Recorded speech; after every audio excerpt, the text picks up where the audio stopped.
Welcome to a new episode of Extra Time presented by N90 Minutes Podcast. As usual, I'm John here with Luke.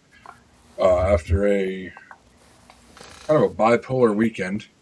for most Orlando City fans, especially if you pay attention to both Orlando City and Orlando City B.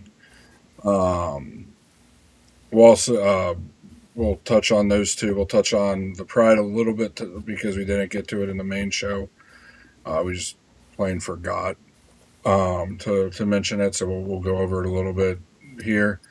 Um, gonna compare the 2018 versus today's team, the differences, and why we think it's the same or completely different. And then also go over a topic I've seen a couple times, and it came up on the show that we didn't really touch on. One of the comments said to bring DK back. We'll touch on that. So let's jump right into it with the Pride. The Pride played this past weekend. 1-0 draw, or 1-1 draw. Wow, that'd be impressive. 1-1 draw. Um, Kind of the same story, even though their first match ended in a loss. Kind of the same story as the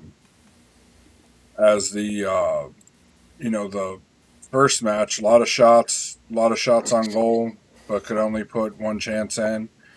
Um, I think they have something like 46 shots taken this season and only 2 goals to show for it.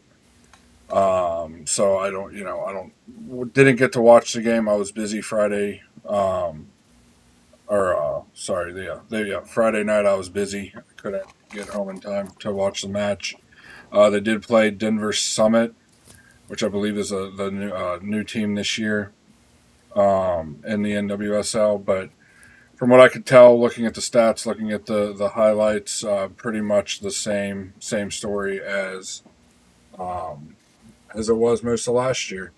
Even though Banda's been played the last 2 matches, she's been the only goal scorer. Uh, just been really just stagnant on offense, even though they've gotten shots off, just not putting chances away. Um, so yeah, and for those that don't know, the reason why we said it was a bipolar weekend. Obviously, the Orlando City senior team got walloped against Nashville. Um, you know, 5-0. 5-0. It's going to happen when you have a left back like what we have. You have a 19-year-old center back still getting his feet wet in a league, and a guy in his early 20s that was in college 6 months ago. That's what's going to happen. Plain and simple. Your two coming into the season, your two starting center backs, both were injured. Obviously, Robin's been injured, and Brekalo picked up an injury and a knock in training. Should be back hopefully this next week. I feel like with Brekalo, he gets a knock and he's out for a month. Yeah. Luckily, we do have the weekend off, so that gives him a little bit of time to heal up, and then we jump right back into it with another top team in the entire league with LAFC. Um, so yeah, we'll cover mainly Orlando City, the senior team. Actually, no, let's do Orlando City B. We really didn't get to say, I know what you didn't really get to say everything you wanted to say about some of their players, some of the young guys. Yeah. I just think Reed Brown is just they've ruined him. They've ruined Reed Brown. I'm so upset for him. Obviously after that performance where he got thrown into the first team, it shows that, and he had that really, he was out performed and outgunned, and he wasn't ready for it at the time. He's just been a shadow of himself, which is so. I feel it feels awful because he's not been the same ever since. And he's only 19. He can come back from it. I know he probably will. Hopefully he will. But it was bad coaching, which unfortunately ruined a kid's career for the short term at the moment. So we just hope that he can get his confidence back slowly. When he's seemingly trying, especially yesterday, learning a new position as a center back, um, which I feel they were really trying to make him play kind of as a third center back on the senior team. The two matches he was in, because you see how, I mean, you Yeah, saw it yesterday. A defender got the ball and he was on his back. You know, yeah, even on a high ball. Whereas the senior team appearances he had, he was given way too much space. So I mean, maybe that's something he just learned from that and stopped doing it. But I'm not sure exactly um, what changed. And it's not like when he played left back for OCB the last year that he was giving all this space, because he wasn't. So I don't know. There's a lot that goes into it. I don't know if it was like him just being timid because he's playing better competition, coaching, whatever it is. You know, he definitely, you can tell he doesn't have the confidence that he usually has when he plays for Orlando City B. Um, you know, but I thought he played okay last night. yeah. You know, didn't get absolutely torched um, He by didn't. the He didn't strike. play amazingly again. It No, was like he had one of never the mind. He goals, had a 4.3 rating. Eek. but it was one of the goals that it was, he did something wrong leading up to one of the Yeah, goals and stuff like that, where it was just kind of all over the place. The draft pick Jalen Yeo, I'm not really impressed with, unfortunately. Normally we're good with draft picks, and we're normally thriving in that department, but he just doesn't look like the part as of right now. People develop as players. He's only young. I'm trying to look how old he is right now. He's 20, 21, I believe. 21. You know. Yeah, I mean, the thing that shocked me was his seeming lack of intensity last night. I know it was unfortunate Didn't have because the it fight. always seemed like he could have done more. He could have put more of that effort in, which is not normally that's not the problem for professional footballers. Normally they're putting in the effort all the time. It seems like he has a lack of effort, Hmm. and I unfortunately, thought, I thought the match we went to in Osceola, he looked decent. I'm not yeah, going to say he looked good, but decent, and he but looked the it's part for the B team. I don't know if it was he just woke up that day and he didn't feel up to it, or I don't know what it was, but he didn't look it. Like, He it almost looked like to me, with you saying that, it almost looked like to me he could have been ill, like sick, Yeah, he like with could a have just cold or he could have something. just woke up ill and just he wasn't feeling the game and he wasn't feeling himself. So I don't know. You just don't know what goes on in football. Maybe he's got the yips and he's got a mental block that he's going through. You just don't know what's going on with footballers. But he didn't. I've never ever criticised the player when it comes to their effort. Right, always their ability, but never their effort. Because we've done quite good in that department. Actually, that's a lie because we had Muriel not that long ago. But Yeah, that I've never Muriel. criticised a young player for his effort. Because normally young players have a point to prove, but his effort didn't look up to it. He didn't want to be there. He just looked like he was in second gear the whole time. Moving on from the goalkeeper, John, do you want to touch on the goalkeeper a little bit? Yeah, he did not have the greatest. He did not have a good game yesterday. I felt, especially the second goal. I missed the fourth goal. Yeah, I was taking care of my son. He had to go to the bathroom, and everybody that has a toddler knows how that experience goes. So I missed the fourth goal. Saw a highlight. Couldn't really tell much from it. Um, I felt like, especially the second goal, he should have stopped. yeah, Because I mean, Miami's first two goals were screamers. They were, good goals from outside of the box, if I remember correctly. One of them was Um, like just on the edge, I think, and then another one was on the outside. Yeah. um, but not just that, he had a day passing the ball, kicking the ball. I know. Uh, he brought it in the second half a little bit after the seeming mistake of giving away the 1v1 goal.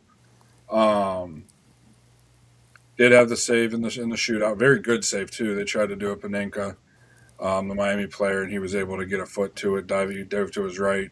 Luckily, he's 6'5" or whatever he is, and was able to get a foot to it. That was I don't think I've ever seen anybody. I'm trying to recall make a save like that in a penalty where Yeah. they dive to the right on a Panenka. Usually, you just see that go in, but he was able to get a foot to it and stop it. Um, but then you got the guys that performed magnificently. I mean, I've been singing Ellis's praise since last season, since I first saw him. I think it was at the Georgia Cup, All and all four this of year, them up top. All yeah, four of them. You know, Harvey, Ellis, Sakada, Leao. They're all been really good. I've been massively impressed with Sakada how he's overcome these injuries because he's been very injury prone, but yeah, he's come back and he's looked the part. He's done well, so big ups to him because having that injury could set you back big time. Well, we've seen it. yeah. Well, he had the one injury last year where he blew his knee out in this preseason Yeah, friendly. Um, yeah, and then Caraballo coming in and getting a brace. But yeah. yeah, Carabaya looking the part as well. He's magic. I so I don't know, mean, you know, but I don't it's know how long we're going to keep a hold of that kid. yeah. But it's not going to. We'll see what he does with the U20s. I think the next year for him, if he's not getting senior team minutes, consistent minutes, where meaning he's one of the first subs on, um, and he you know I mean, start he's 17 now.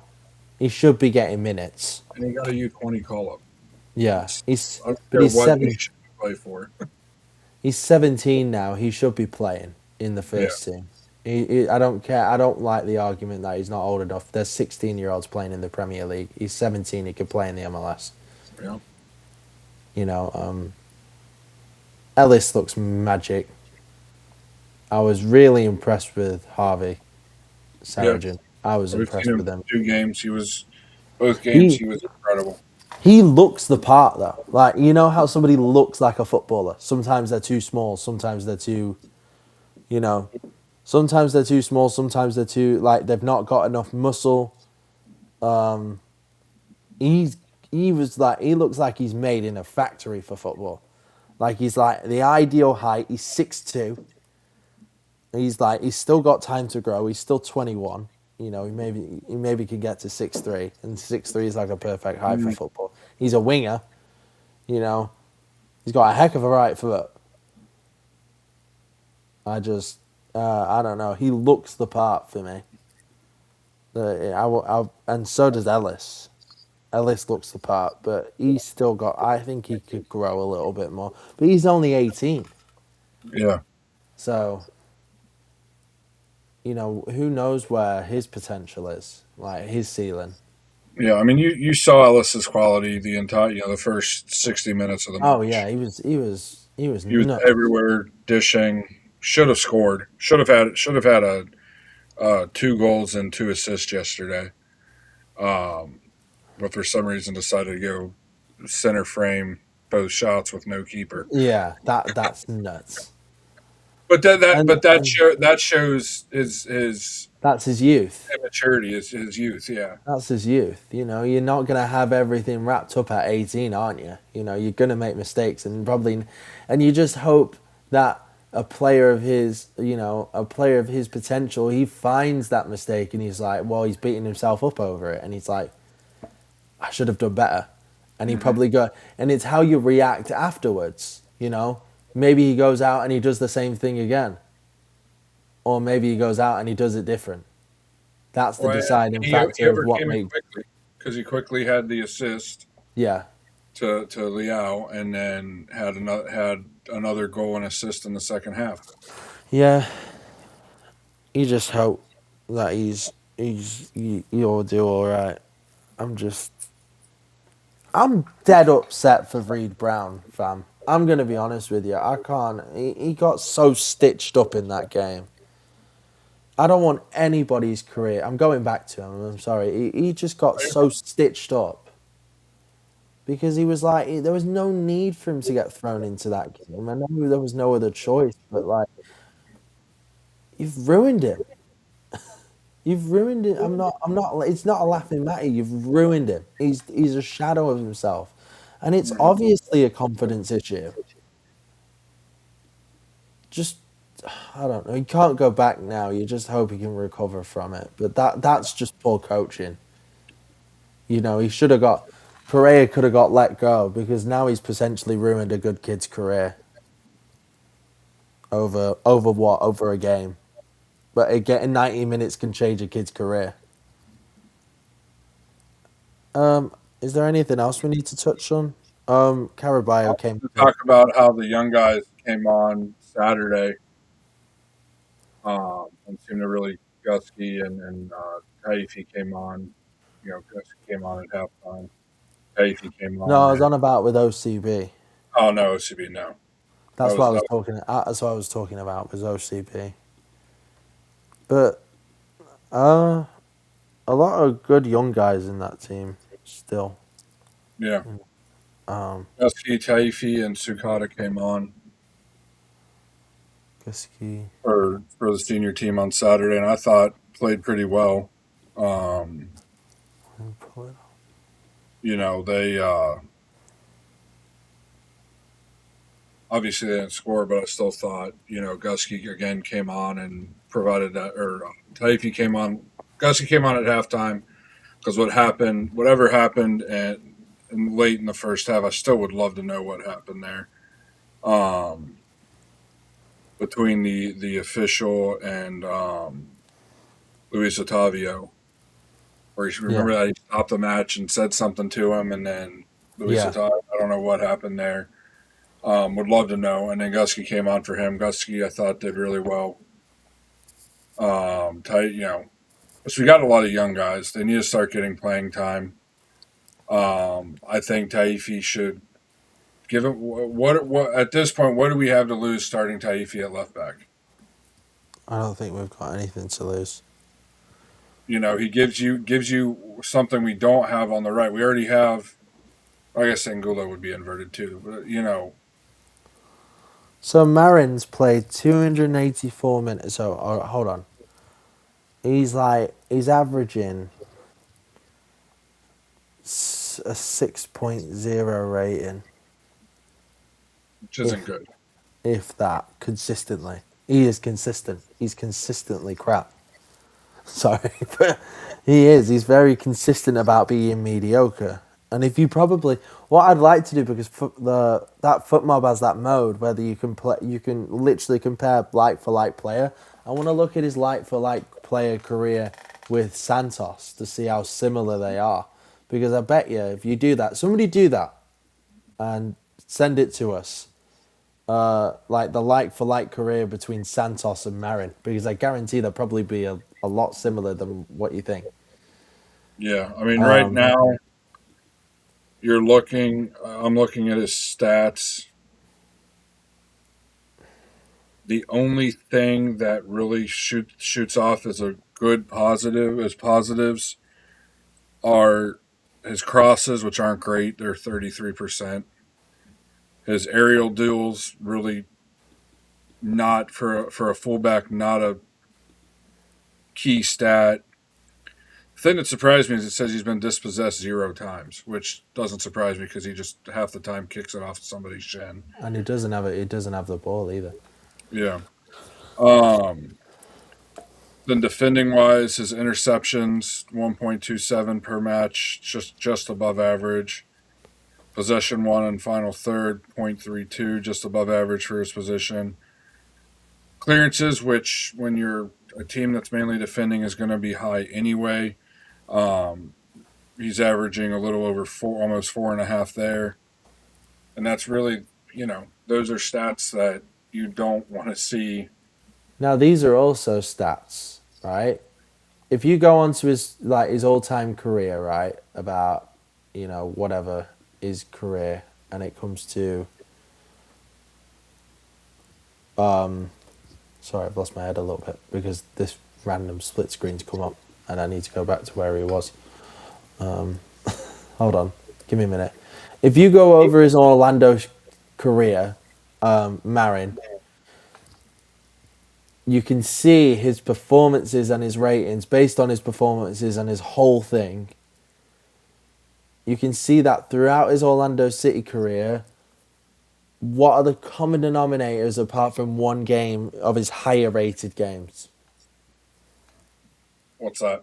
'Cause I'm We've not still looking. lost. We've still lost.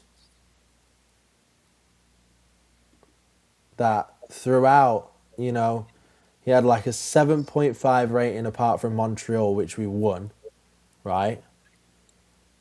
Still didn't get a clean sheet though. No. And He had a that he had a that goal, that 7.2. goal He had you a can blame on him he because had that a was his man that scored. he had a 7.2 rating against Chicago Fire, and we lost 3-1. So I don't know how that's possible. He says he got an assist, but the assist doesn't matter because we still lost. We still conceded 3 goals, right? He got 7.3 rating against the draw against Columbus, and then we got a 7.1 rating in Leagues Cup, and we lost against LA Galaxy.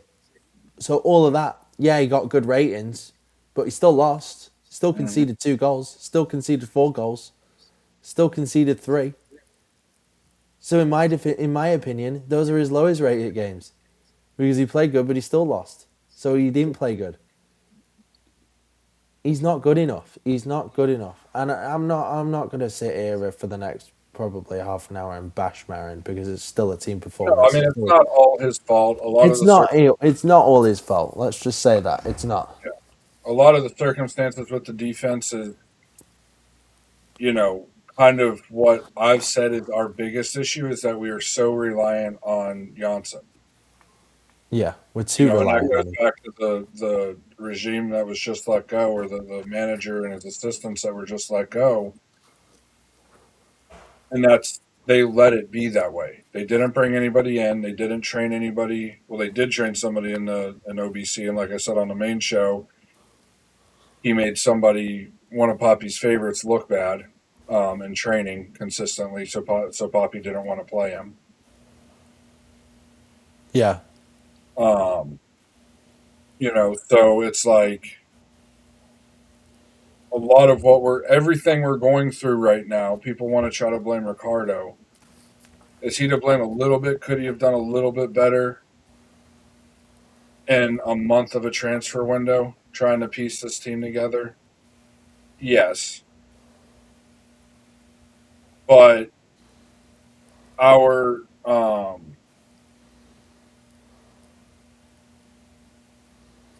our team has such a high ceiling because of the amount of young Brazilians we have on it and the young guys that come off the bench. And then Miller at center back, who, even though he came from college, I've been thoroughly impressed with how he's played. I mean, even though he had a bad game Saturday, he still looked decent.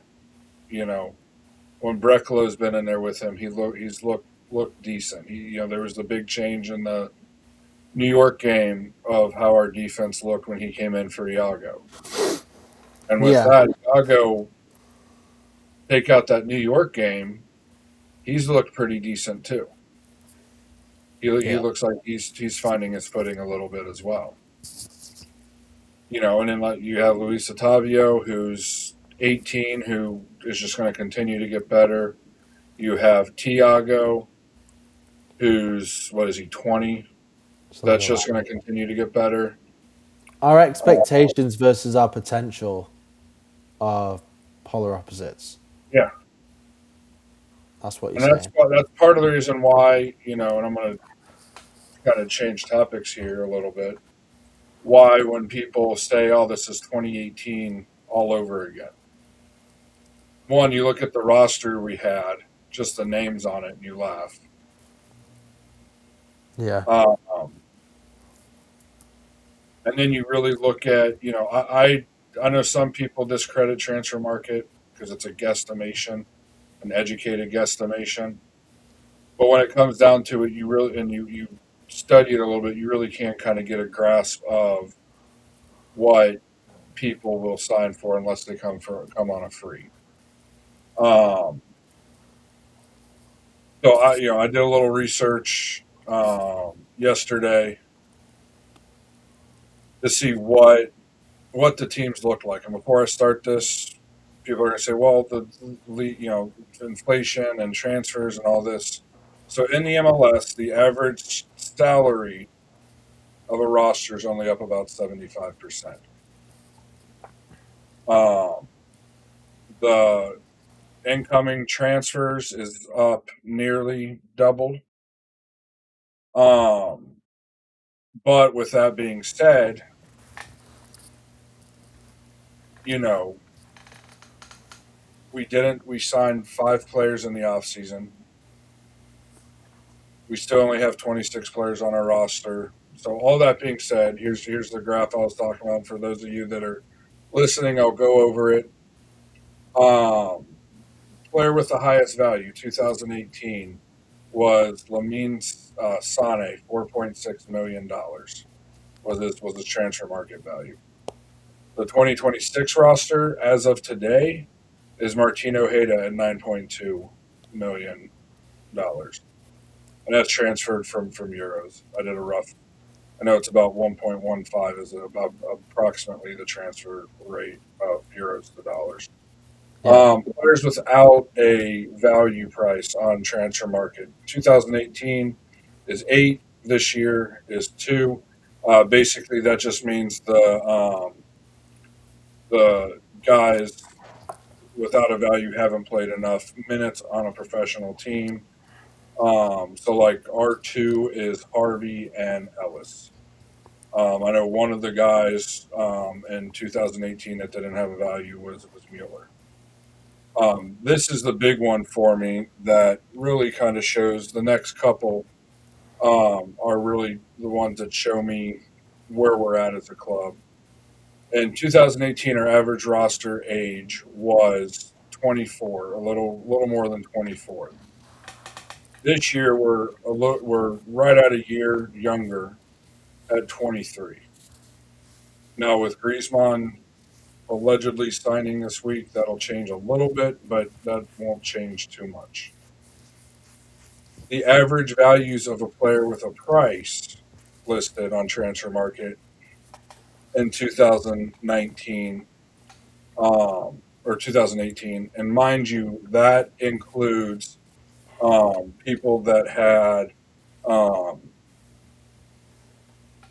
that includes the having 3 designated players was 1.09 million. This year it's 2.32 million.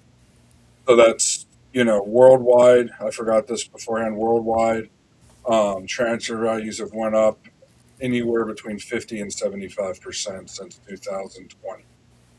Um, since the summer transfer window of 2020, or I'm sorry, winter transfer window of 2020, because that's really the only one there was. Total value of the team in 2018 was 29.55 million. That was with a full roster of 35 players. This year is 55.83 million. That's with 9 less players, which to me, you add Griezmann, you add, 2 or 3 other players. We're going to be, well already with Griezmann, we're well over that value. Um, the average transfer value, um, meaning the team each team's average value of their roster, and 18 was 24.5. This year is 48.5. which shocks me because we have one of the fewer rostered players, like few rosters with the fewest players on it with 26. Most teams are pushing 30 to 35. So we're already over on that value.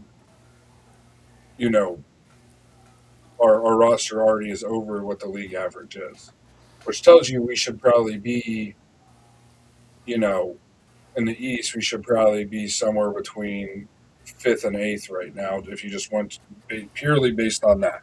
On numbers. Yeah, off the numbers.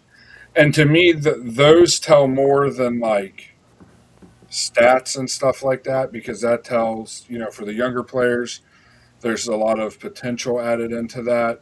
For the older players, there's a lot of, potential and what you have already accomplished added into that.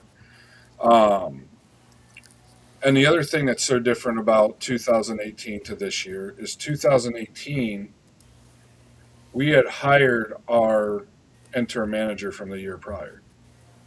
O'Connor started. It wasn't O'Connor. It was the interim manager starting in July, if I recall, wasn't he?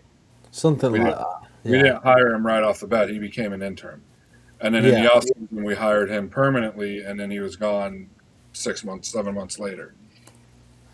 Felt So longer that's than the that. biggest difference. Is we have a designated player, a borderline, and a lot of people still consider him world class designated player coming in. Definitely to me, definitely former world class designated player coming in. Um, and we have a new manager coming in here in the next. Hopefully, it's announced in the next couple of weeks.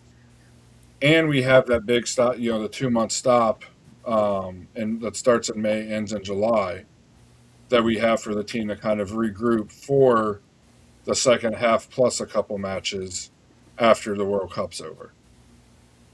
So I don't know what you think about all that, Luke, but share your thoughts on that. I don't know. It's just a lot to go through at the moment. We just gotta wait and see. And you know, I mean, just comparing this year's squad to 2018. there's not a lot of comparison because obviously the standard of football's changed, the Mhm. transfer value changed, everything's changed. It's hard to compare. Like, Yeah, can you say that? Can you say that like for like player, the standards just gone up from 2018 to 2026 in the MLS? Absolutely. yeah, Has transfer values gone up? Absolutely. Are they ridiculous worldwide? Absolutely. There's no way that these players are worth the money that they are. I think they're worth at least half that, if that. yeah, But it just shows that, you know, we're not reaching our full potential. Football's not played on paper. We say that all the time. Football's not played on paper. But if on paper we were playing on paper, if football was played on paper, and we were looking at the wages and everything like that, we would finish what we should finish maybe in the top four, maybe just outside the top four. But we're not because we're not reaching our full potential because we're not playing well. yeah. So it And I mean, shows that this team wouldn't reach our full potential with how young some of our key players are, until, you hope end of April. We would start to see the glimpses of the magic that we saw on their former teams. yeah. And again, this is like a new team. Hmm. It's a new team without a manager. Again, we have to restate that we don't have a manager at the moment. We have an interim, we have a caretaker manager. If you're from England, but we don't have a manager. So we're gonna have to go through this with not sympathy, but understanding in the sense of this is not our team. Some players might go. Some players might get sold. Next thing you know, we might be gone without Marin. Marin might go. So everything that we just said might be irrelevant. Paslich might go. Pasalic might go. Maguire might go. We don't know. It depends what the manager's system is. The manager has a lot of control in a club. It says the general manager and blah, blah, blah. The manager doesn't like a player. And this is where the general manager and the manager comes into play specifically, right? if one of the key players doesn't play, he's going to go to the general manager and say, I don't want to play for this club anymore. I'm not getting the minutes that I'm supposed to. So then he tells the general manager, he gets him sold in the summer. So that's the connection between the general manager. The manager calls all the shots. He's the manager of that team. So if like, let's just say Crepeau, he doesn't fancy Crepeau, and he says, let me go with Otero. Otero, in that time, Crepeau could say, well, I could go to another MLS club and get a job there. Next thing you know, Otero's number one. You just don't know. It's such a volatile time. The volatility and the unstableness of this time will show. That's why I said in the last episode, which they quoted me, shout out to you guys, it's going to get a whole lot worse before it gets better. And I still think it will be that case. It will not get better. It will not get better. And, do I think we now, after a week, probably as a club, have some ideas of managers that we want to go for? And yeah, I think we do. I think we have an idea of what managers we need to go for. I think we have certain plans to go forward. Do I think they'll work? Well, I don't know. Who knows? But I don't know with that. but But that's just to yeah, be expected when you when it comes to letting a manager go, I'm a bit. especially one that's been at a club as long as Poppy was, that's made it his club by this point. His style, his players, all of that, and it's just like it doesn't change overnight. Even if we fired Poppy and the next day hired Pep Guardiola, and especially Pep because his system's semi complicated. But I'm just putting it out there for a Yeah, name of notable managers. If we did that, you still wouldn't see any change. You would see some change between the biggest change would happen in the short term between the Nashville and the LA matches because there's the week off. yeah. And you would slowly start to see that change. You Signs of a know, style of play, signs of an identity. The key yes. word's identity, right? If we bring in Wilfred Nancy, we would start to see signs of change. I bring up Wilfred Nancy because I still think he's probably out there, looking for something. But Wilfred Nancy, like if we bring in Wilfred Nancy, it will not be an immediate change. Those players are instilled with Oscar Pereira's ideologies from day one. And it's going to be very hard. He's not going to do it in a week. He's maybe not going to do it in two. He's He not might going to do start it to, in 8. yeah, you might It take start, for that to you take might, hold in season. You're looking at months. you might start to see it. You might Yeah, start to see flashes of an identity in 8. Flashes of a start, right, of what he wants. But it's going to take a very, very long time. And the average manager job at the moment is 18 months. So you've not got long until you get sacked. nope. Well, and you bring up Nancy. He's almost the perfect person to bring up because of his stint at Celtic. I know you They only brought him last. in after a transfer window. He didn't get to bring any players he preferred in. He was put into a situation He got with a stitched. team. He got stitched up. Yeah, the team that wasn't doing necessarily poorly. They just weren't doing what Celtic expects to do, which is winning the league every year because it's them and one other team in that league. Um, and you saw a group of players that had trouble adapting to his style. Now you saw it. I watched the Old Firm derby that they had right before he was let go. Um, I think it was his last match actually. Um, It was the where you saw the flashes of the way and watching Columbus because from them playing Orlando and watching some of their Champions Cup and playoff matches, how Nancy likes to play. And you saw that in the first half of that match with Celtic, where they had that identity for most of the first half. And it's like they came out in the second half and had zero identity, didn't know what to do, and were erratic. And, some people are going to point to that, oh, the manager doesn't know what he's doing type of deal.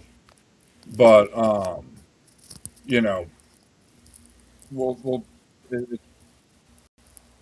you can't tell unless the manager gets his time, you know? Yeah. Um, which, people are like, oh, you were calling for Poppy to be let go not even a season after he won the U.S. Open Cup. Well, you look at where we were in 23. But I would have much rather let him go when we were mid-table in 23 than threatening for bottom of the table. but it's his identity. That's the Yeah. problem. And we go back to the identity of the team. And his identity is negative. Do you want a negative style of play? Do you want to watch negative style of football? Sound like I'm pitching something at the moment. I didn't like that. Do you want to watch? No. But the question is, if you're watching this show, do you want to watch a negative style of play? And the question is, no. I want to watch entertaining football. And that's not what Pereira has brought at all. And to Yeah, clarify what Luke's saying, just so it's out there, and I'm going to put it very simple, so don't laugh at me, Luke. Basically, negative is the ball coming towards your net you're defending, and positive is the ball going towards the net you're attacking. That's the simplest way to put it, in my opinion. And that's what he means. And I know that there's more into it than that, and it's not that black and white, but for the sake of what you're saying, for understanding, that's what Luke means. yeah. It means are you gonna go, if you have the ball, are you gonna pass it backwards or are you gonna pass it forwards? That's it. If you choose to go back, if your goalkeeper has most of the touches of the ball,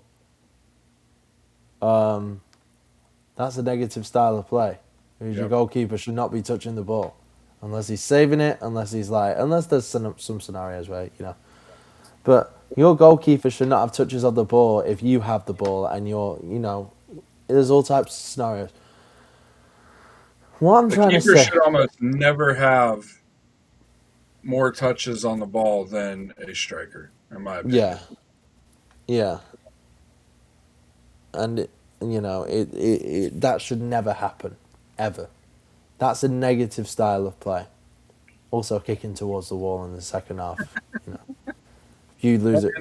And another stat, that a striker should never have a striker should never have more recoveries than he has shots on goal. All right, more clearances. What striker needs clearances? Yeah.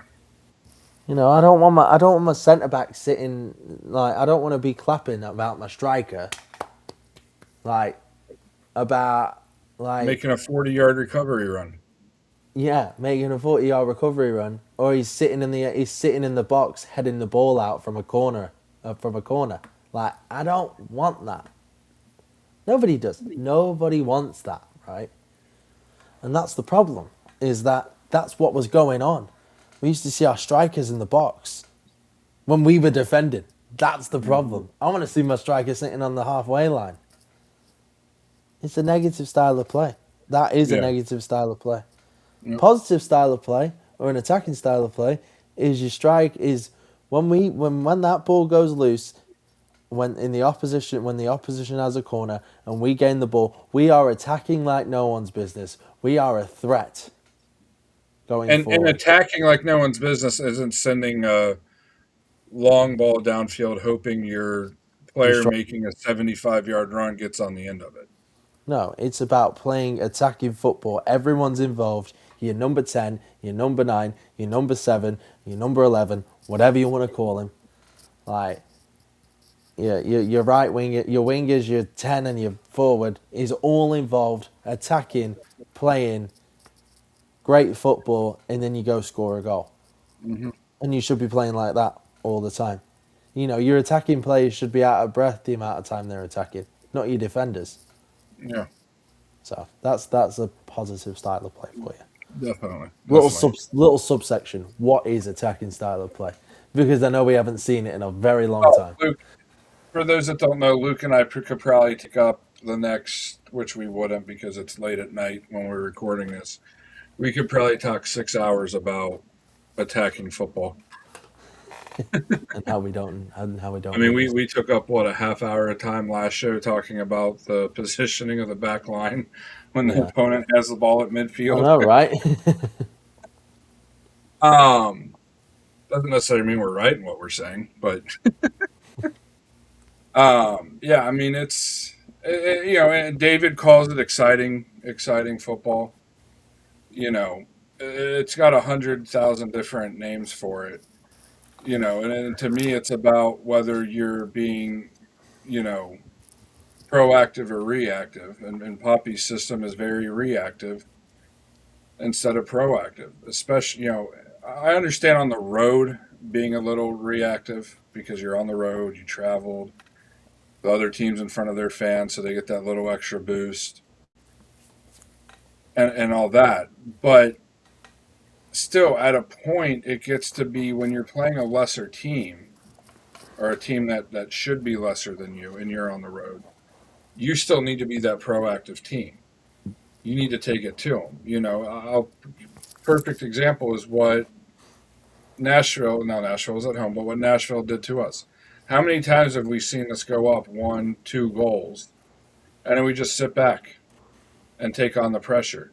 What did we have chances on Saturday to score? Yes, that was one positive you could take from the match is we lost 5-0, had a couple chances to score. Versus when we played New York and lost 5-0. Yeah, But that's part of the sport. Is the other team, it's a back and forth sport. One team gets a chance to score, the other team's theoretically supposed to get a chance to score. But Nashville didn't stop attacking. The spin. Look at the spin that Mukhtar had on Iago when Iago got his yellow card.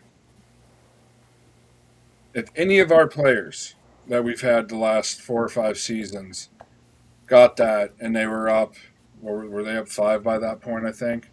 something like that.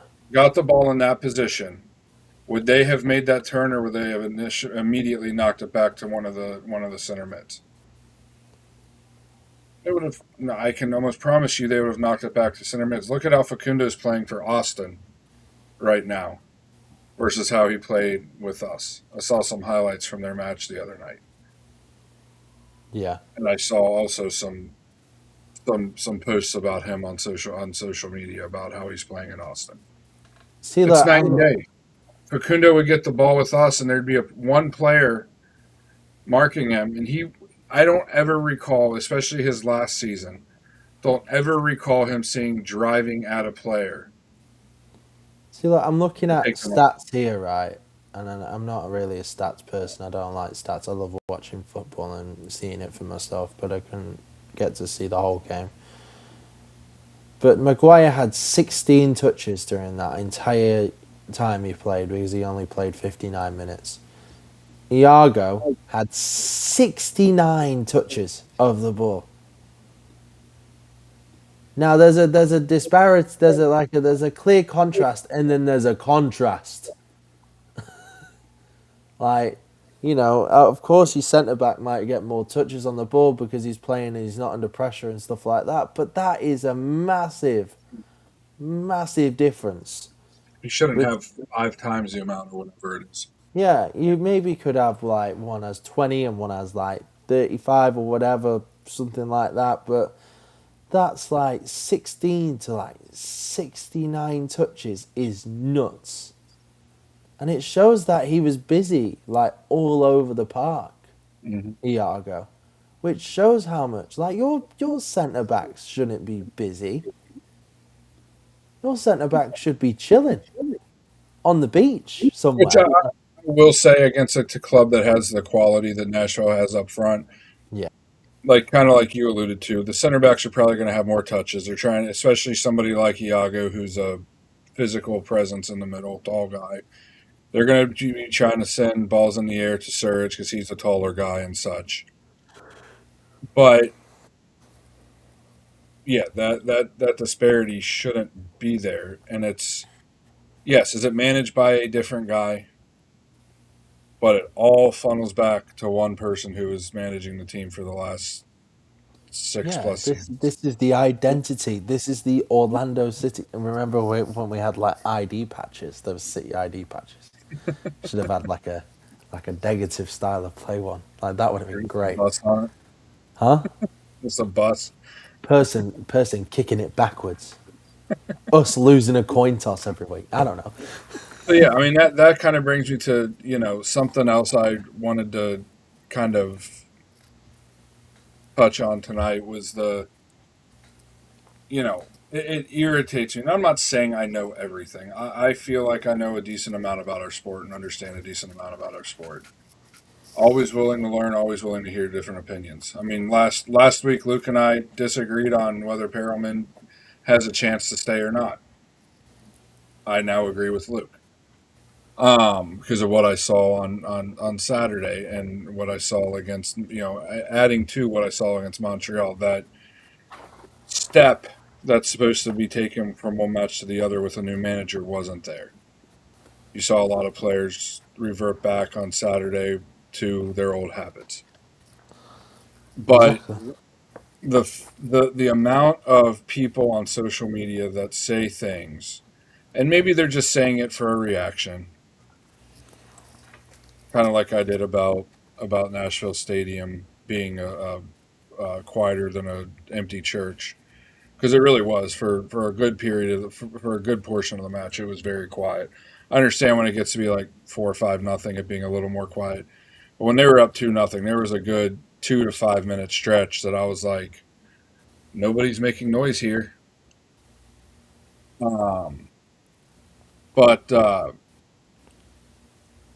that's just something I pay attention to in every soccer match is the how loud the supporter sections are. But the people that are online, there's two things I want to touch on. Online saying that you asked for Pereira gone, is this what you asked for? No, it's not what I asked for because it still got Pereira's fingerprints and DNA all over it. What I asked for is the club that we're going to be in 6 to 8 months from now. What's the identity we're going to have, the DNA we're going to have. What I want is a team that's actually going to take it to their opponents, Yeah. not beat Montreal when we have them outclassed at every position, nearly every position, and we only beat them 2-1. Not where we have multiple games every season that we're up by a goal or two and we drop points. Red cards happening, official decisions happening, regardless. Good teams, championship winning teams, when they're up 2-0, do not give that lead up. Ever. Yeah. So, barring a crazy injury happening to a crucial midfielder or a center back or something like that, they never give it up. So, is it what I asked for at this point in time? No, because nothing's really changed. And I think that's what people fail to understand is until we get a new manager and his coaches on the senior team, on the B team, coaching these guys and teaching these guys how they want to play, then we'll see if it's what I wanted. I very seriously doubt because I cannot stand teams that prefer to play defensively. It's one of my gripes about the Italian league is they always prefer to play defensively, and they give away too much space Yeah, in but the middle. that's the Italian DNA. Exactly, That's their DNA. exactly. You think of great class defenders. Maldini is the first Mhm. person that comes to mind. Chiellini, another player that comes to mind. But Nesta. that's my point. You're making my point. Yeah, that's their That's their DNA. DNA. And yes, do I cheer for Milan? But I cheered for Milan since Ronaldinho was there when I couldn't even watch them. Yes, I always wanted them to do well. I still try to watch them every week. But I can't stand how much those teams play defensive. I couldn't stand Oscar and how his players stay defensive. And anybody wants to say this is something about the no, this isn't something about results. I said this back in 2000, and I believe it was September of 2023 when Ahmed had first joined us. We were talking about how we think the season will go and how the playoffs will go. I'll have to try to, if somebody wants it, I'll try to look the video of me saying it up. I said my biggest fear, because remember, we were on a hot streak for months at that point in the middle of September. I think we had just beaten Cincinnati Labor Day weekend. Um, we had just beat St. Louis at home. Things were great. We were second East, vying for a position in first at that time. Um, I said my biggest fear is we're going to get into the playoffs, and that's when we were playing Nashville in the first round. I said we're going to get into the playoffs, and Poppy's going to revert to wanting to play defensively. He did it against Nashville because Nashville at the time wasn't the club they are now. Didn't have the attacking touch. They still had Mukhtar, but they still really upgraded in their as Lou keeps saying, their identity, their style of play, and two, their attackers have greatly the quality of their attackers has greatly increased in the last 3 years. Um, but we got through against Nashville, went to 3 games, got through on the last match. Then we play Columbus, who yes, they did end up winning the MLS Cup that year. No, they won it the year before. Sorry. Um, and we sit back and play defensive. And one of the other things that's always bugged me about Poppy's teams is it seems like his players lose their heads at times. So there we are in the first minutes of the first half. Our center back is on the attacking side of midfield, makes a heavy challenge, clumsy challenge, gets a yellow card. Later on in the game, that same center back, off a throw-in, if I recall, makes another clumsy, heavy challenge, gets his second yellow card, and is sent off. Yeah. And that all comes from playing defensive. Do people lose their heads when you're not playing defensive? Of course. But a trend occurs when your team is getting pressured by the other team, and your team's defending constantly. Defending in every sport is so much harder than attacking. Yeah. Attacking's fun. Defending, It's supposed to be. yeah, defending sucks, and defending for 30 to 45 minutes straight, essentially, really takes a toll on you. People wonder why our players always look so out of breath. It's because they're defending, 60% of the match, 70% of the match. Yeah. And it's, people want to say it's because we were losing. I wanted Poppy out. Yes, that's part of it. It's also his style of play. I do not agree with his style of play. His philosophy. I also believe that the league has passed him up, and not necessarily the quality of manager he is, but the style of play he wanted to play. It's also his philosophy. His style of play, aka his philosophy, and the Yeah. way he wanted to do things. And he never switched it up. That's the thing. He never tried something new. He never wanted to switch tactics. He was stubborn. He was stuck in his own way, in his way only, and that's the only way he knows how to play. Football's bigger than that now. You have to switch it up. You have to switch tactics. You have to try something new. And we never tried anything new. So we have to switch it up. Saying never isn't right. He did try for a while to go to a five-back system. Remember, we dropped Cartagena back to Yeah. center back, had Facundo at wing back. But it was all just negative. Yeah, Never positive. Never positive. So yeah, no, definitely, definitely. The other thing I wanted to touch on, which I know Luke and I are in agreement with, is as cool as it sounds, and it does sound cool, would be, I've seen a couple people when somebody said it, commented it on the show, is bringing Daryl DK back to Orlando City. Ah. Is it No. something that sounds cool? Yeah, it'd be a cool story if it works out. I just feel like, I'm a big, what's the space between the floor and the ceiling type of person. You're I feel like at the point, yes, is DK still kind of young? Yes. no. But you look at the injuries he's had the last 4 seasons since he left, it really affects a player, physically and mentally.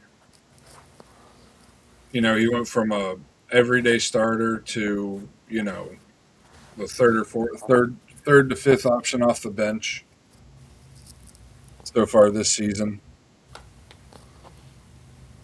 And I personally, it's something I don't like. There's better players out there that we could get for the same amount of money. There's younger players out there that have had, have played in matches, and DK's played in a couple. I mean, a significant amount of matches to matter in the last 3-4 years that have shown productivity. I feel like DK would be a very, very high risk, which that high of risk would much outweigh the reward. Um, because bringing Griezmann in, like we're allegedly doing, even if we went to a two striker system, I don't see DK being the starter over Duncan at this point in time. Yeah. Daz. No. I'm sorry. No, I'm not even entertaining this conversation. You know what is the topic? Yep, we're discussing it. No. I do not agree with the philosophy of players coming back to clubs. Don't like it. Completely against it. About to contradict myself. Unless you're Kyle Larin, please come back. And you look at Kyle. Kyle's been performing pretty decently Kyle's the good though. last 3-4 years. But why do you say he's good? Because he's shown that the last 3 or 4 years he's not been sitting on his couch on the weekends nursing, nursing injuries. He's the freaking top goal scorer in our club. Well, was, but he was, but he was one. He is one of the top goal scorers in our club. That is why. I mean, he's playing in the championship. He's got 3 goals in his last 9 games. Mm-hmm. He's proven it on a level. I mean, he's not coming. Obviously not. He's still 30. He's still only 30, which is nuts. He's not coming back. But I'd like to see a player like him back. But he's the only player I'd like to see back because he's proven himself in so many different ways. DK's injury prone. Now, right? I've seen so many players who go through spots and whatever, players who go back and try to revive their career. I wouldn't mind getting him on like a 6-month loan deal. Not an option to buy. No option to buy, please. I'm sick of these loan deals with an option to buy. No. I wouldn't Because it kind of puts. So the guy like DK, if it was a situation where it was a 6-month loan, like let's say I can't think of his club, they loan him to us for 6 months, Yeah. starting in January or July. West Brom. Thank you. And he performs well, like extremely well. Well, that means his transfer value's probably risen. So that means if you do want to purchase his contract, you're going to have to pay more. Whereas if you have it on, Unless they do like a deal because there are these deals where you go on loan and then if they play a certain amount of games then you get a deal on the transfer thing. that's what, yeah, Yeah, that's what there's also those, but that's all technicalities and stuff like that and contractual football stuff. But as long as it's like written on paper, I don't trust. Like, I'm just hypothetically, I don't know what his transfer value is now. I'm just guessing. Let's say it's 1.5 million right now. Yeah. He's a championship squad player. That's probably about right. 1.5 to 3. And let's say he comes here and performs and, you know, is our starter after a couple weeks alongside Griezmann, and he's scoring goals left and right. And then the loan ends at the end of the season. Whatever happens in the season happens. It's kind of irrelevant. But if he performs at that high, then he goes from being a player that's at a $1.5 million value to a player that's potentially 5 to 7 million in in 6 months. It's not that unusual. It Yeah, happened with 2 million. 2 million. See, you can see trends on transfer market, people. Um, it happened with Freeman. I think Freeman's transfer value to start the year was at 50K, and he was over 4 million. He By was the end. right at 4 million by the end of the season. That's nuts. But that's like a phenom type thing. Yeah, I mean, but my point is a player that's already at 1.5, it going up to, especially think about how much transfer market favors attackers though. Yeah. You know, goal scoring and their assessments. Um, that's what I fear about a 6 month transfer without a 6 month loan without a option to buy. Yeah. If you can lock it in, if you're transferring him 1.5 mil, so that means you'll probably get, typically that'll be between 750K and 2 mil, and it gets to the end of the contract, end of the loan, and he didn't perform, you can just hands off, no big deal. Whereas if he performs and there's not that, he walks, and now you have to pay Like the potentially 2 to 4 times that. yeah, there's all these types of things. So, Performance but bonuses as well, where they're mhm. going. All this contractual football So stuff. social media is a fun place, especially with Orlando City. I would love to know if any other club has the social media drama that our club has. I don't know, probably. I mean, I, I'm on two sides of Twitter, Blackpool and the other Like, what's it side. like with Blackpool? Is it similar, different? Is it hard to compare because Yeah, there's so much differences between the yeah, league and clubs? yeah. it's it's a lot. But there was a certain thing that kicked off on Twitter that happened not that long ago. I would like to say a day ago or two. Um, a certain individual said that, Paraphrase it because it's a long one. yeah, I'm trying to summarize it. A certain individual stated that the fans were being too reactionary for him because it was after 4 games. So I came out of the Twitter grave and I said, I don't know what 4 games you've been watching because we've only won 2 games since August 20th of last year. Right? He said, like I said, it isn't going to be solved overnight. He says he's aware of the stats, hence why we have overhauled the squad and fired the coach. And he goes in to say, like, this team needs time under a new head coach. Have patience. I said, I never said anything about patience. And then he said, well, I did. Anyways, right, in summary, like, he claimed that he tried to paint the narrative that this has been over 4 games. We've won 2 games in the last what, 6, like 7 8 months. So yeah, 7 months Seven eight anyway. 7 8 months. We've won the last like 2 games.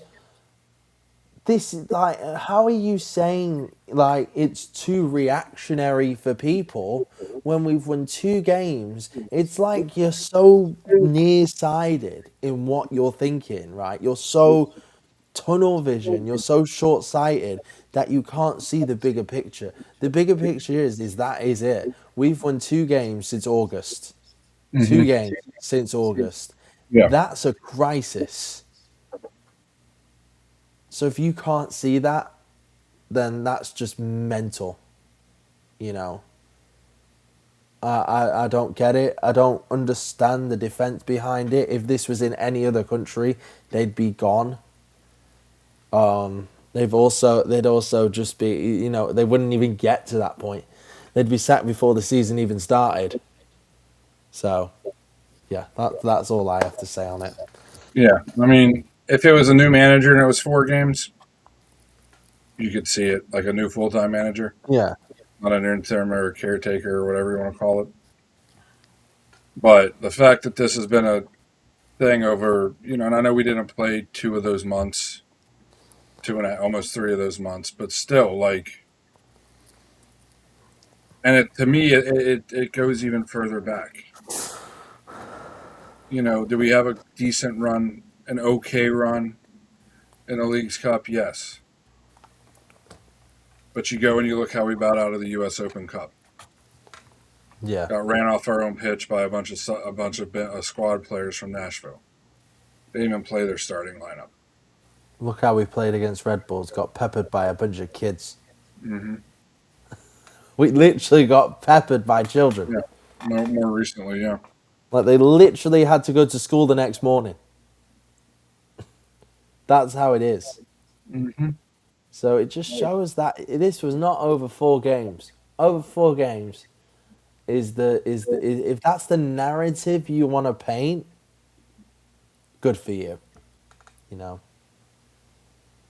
You know. I remember the hurt of us losing to Miami, of us losing out for a chance at a Champions Cup spot against LA Galaxy. Yeah. You know, losing to Vancouver the way we did, All losing to right. Toronto and Chicago the way we did. Getting knocked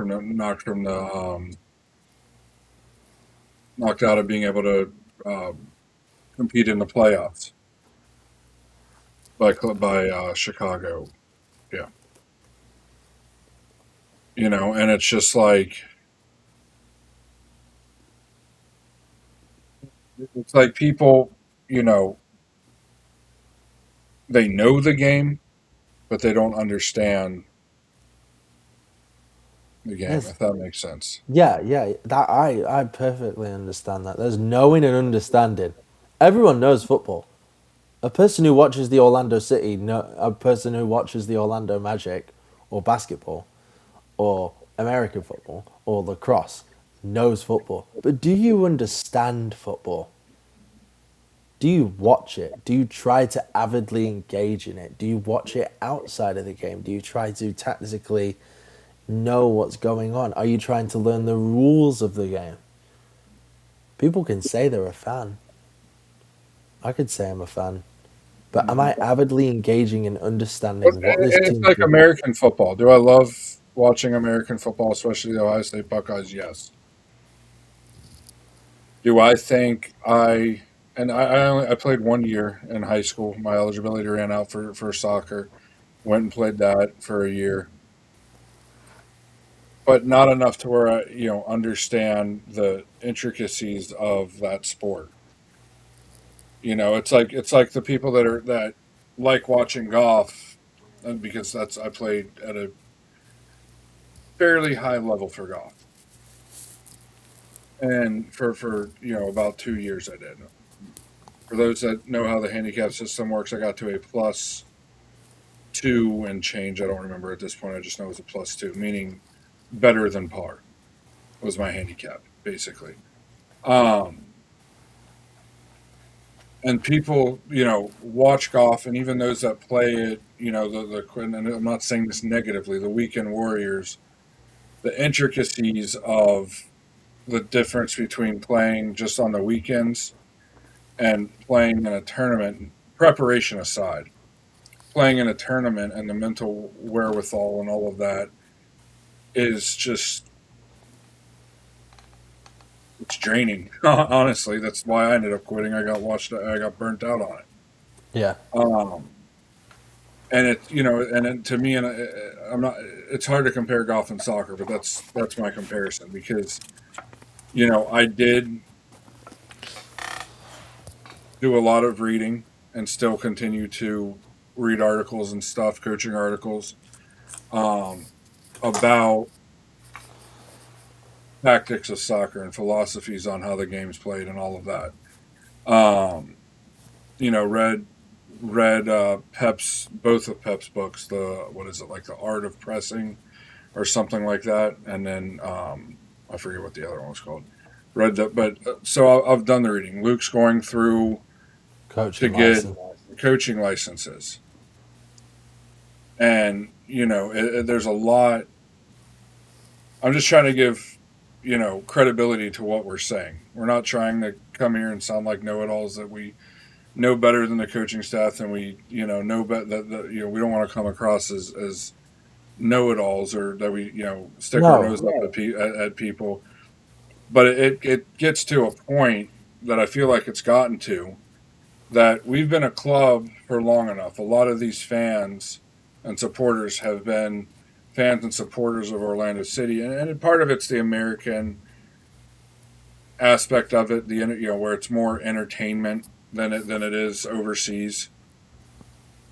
But and it didn't. The first time I realized that there were people like saying, "Oh, there's levels to this." The first time I really realized that about soccer is when I started playing high school. Had a really good coach, and the levels to it, from basically playing, and I played for a very low level high school team. I was homeschooled in Indiana, and in Indiana, you can't do what you do in Florida, where you play for the local public school. You have to play for a club team, basically, and it's guys from your area that are homeschooled that you join a team. You join this club team, and you play typically other clubs or other small Christian high schools. So low level high school, but we had a fantastic coach. Played Division II soccer. Started on his Division II soccer team for at least 2 years, um, and he showed me the levels to it. I took a class in college called the Coaching of Soccer. Advanced it then. Then when I got out of college, or when I stopped going to that school, that's when I started doing my own learning and reading up on the different levels of it. And it's honestly, once you get into it, it's fascinating to me, Yeah. the differences. And honestly, sometimes, like, the psycho or sicko even you have to be to come up with some of these schemes, I'll say, that some of these coaches come up with. I mean, we could get into total football and talk another 4 hours about it and still only touch the surface. I tried to fully understand it. Those that know it from Ted Lasso, it takes a lot more than a stupor in a barbecue restaurant Cook up to that idea. come up with it. Yeah, in its full form. But yeah, no, it's fascinating, and I do encourage anybody, even if you think I'm still getting schooled by there's my still dad more. now. Yeah, I'm still getting schooled by my dad now. He's like, "What do you know about football?" He's like, "Look, over there," and I'm like, "What do you mean?" And he's like, "Do you not see it?" And I'm like, "No, I don't see it." I've been schooled by him on so many occasions, in hmm different times, in different areas, of things I thought I knew and I didn't know, and things I know and I thought I knew, and he still tricked me in thinking that I didn't know. Instead, I did know. He's like, it's all types of things like that. yeah. And I mean, for instance, one of the things I love to brag about, Luke, I know, I've told you this story, is in that coaching a soccer class. The instructor was an assistant for the girls team at the school. Yeah, I was the only student that wasn't on one of the either the men's or the women's soccer team, yeah, and he coached that class for I think this was his 5th year at that school coaching a class. And he also coached other classes before that, using a lot of the video from his Indiana University team that he coached or that he was a part of back in the 90s or early 2000s. And the assignment is basically he gave us a tape that was 40, it was a 45-minute tape of the first half. Yeah. And he wanted us to, you know, what formation are they in? What, you know, who's the key players on the opposing team? XYZ, basically a full scouting report on the first half. And at the bottom of the scouting report, he gave us a notes section. And I put a note in there about, now it's been nearly 20 years since I went there, but basically, the numbers aren't going to be correct, but basically, watch your number 7 when he drops back because he likes to make this run to clear space for this player that creates space for this player. Yeah. And the other team, I remember specifically getting a goal from that. So I put that in there, submitted it. It was a pass fail type of thing. It wasn't an A or B. Passed the assignment, but he at the end of class he asked me to stay because he wanted to talk to me about my scouting report, and he asked me about it. And part of this was him being a good teacher, not like the profession teacher, just a good teacher of the game. And he asked me, he's like, "Where did you see this? Because I never noticed that." And this is a guy that played in this game, watched, hours of tape on it when he was playing, watched the tape of it teaching this class for close to 10, a class like this for 10 years with this assignment. And I saw this one thing that he didn't see. And that can happen from anybody. That can happen from somebody that just started watching the game yesterday. It's just a new set of eyes that see it. And that honestly, that's one thing I love about the sport is the fluidity of it and how, partly people's perspective of it can differ. Yeah. Because there's somebody that could love the way Poppy played and, thought that's the best football they've ever seen. Yeah. And sadly, it's not. And trust me, Luke and I do get a rise out of a good tackle. Don't get me wrong, but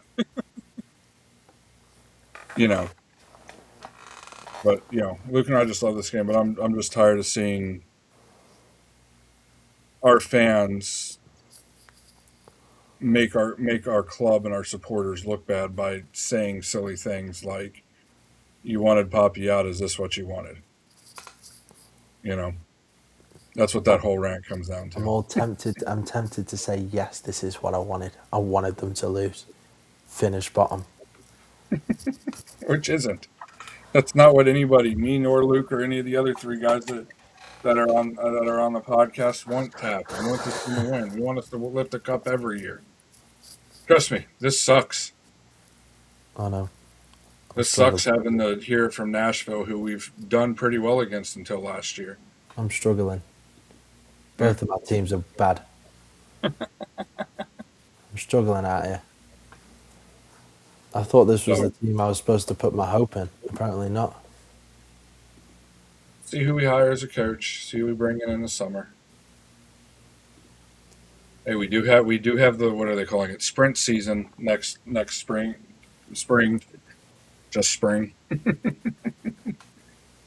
didn't even bring that up on the show that they released that last week. The sprint season. Well, we can mention it later. We can talk about it. We'll need things to talk. Hopefully we don't, but we may need things to talk about on next week's show. Yeah. The main show. So, but you got anything else, Luke? Anything else you want to bring up? Yeah, kick towards the wall in the second half, or I will cancel my season ticket for next season. I'm not joking. There you go. Yesterday, I wanted to make a bigger deal out about it than I did at the game. I wanted to laugh so loud. I couldn't be bothered about it. I was like, well, this is our DNA. This is our DNA. Mm-hmm. Our identity. If you're coming from the main show, right, and I talked about identity and our DNA, Our DNA is not kicking towards the wall in the second half. That's the only consistency we have ever seen. Anyways, I'm done. So, but that's going to be the show for today, for tonight. Thank you for everybody that continues to watch, continues to send your kind words about it. Like I say every week, comment. We want to hear your opinion. Honestly, the biggest thing I would love to hear is how, if Poppy was in charge, how things would be any different right now. Yeah. For those of you that are saying, bring Poppy back, or, is this what you wanted? Let us know. I'll love to have you on next Monday night to discuss it. We won't make fun of you. I will. I'm joking. I'm joking. It's a joke. It's a joke. I will love not to have a debate with you about how things would be any different when we Yes. haven't won a match in nearly 7 months. It'll be 7 months. We welcome any opinions that differ from ours, please. So let us know if you don't want to be on here. Send the show a DM. Let us know it's in response to the Extra Time show. And if you want it to be anonymous, we can keep it anonymous. Yeah, we have no problem doing that. But the reason we would like you to be on is just sending us a statement. We don't have the chance to have the back and forth of, you give your point, I give my point, or you ask me a question, or Luke a question, whatever. There's not that back and forth that you can have to, civilly debate our opinions. Yeah, it also gives people a platform. Mm-hmm. So if you do, just let us know. Definitely. We would love to have you on. Don't even have to show your face. You can just be video, and you'll show up. Basically, if you're watching something like my icon is, just a blank gray screen with a caricature of shoulders and up. It's white with no face, like a white outline. For those of you listening, so we'd love to have people on. But you have to have your mic on. What's that? I said you have to have your mic on. Yes, that's about. If you're going to join us, that's the only thing. Can't just. So yeah, thank you to everybody. I'm sorry. I'm probably tired. I don't know why I had to state that. Probably because my dad tried to join us a couple weeks ago, if you remember that. Oh yeah, that could also be a joke connected to that. And couldn't. That's probably why that hit your head. Yeah. But yeah, thank you for everybody, that watches the main show, contributes to the main show, comments on our posts. We just want to see this club do well. I know brighter days are ahead eventually.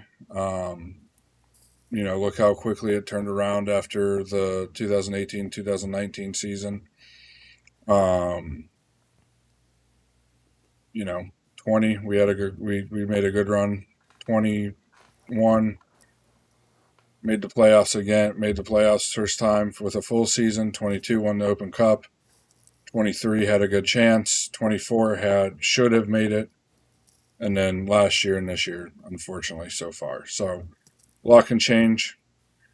Manager can change. A couple players can change. With the addition of a couple players can change things. And the good thing is we have that big break in May, June, and July, and over half a year left. So for everybody at the main show, for Luke, thank you for watching, and vamos Orlando.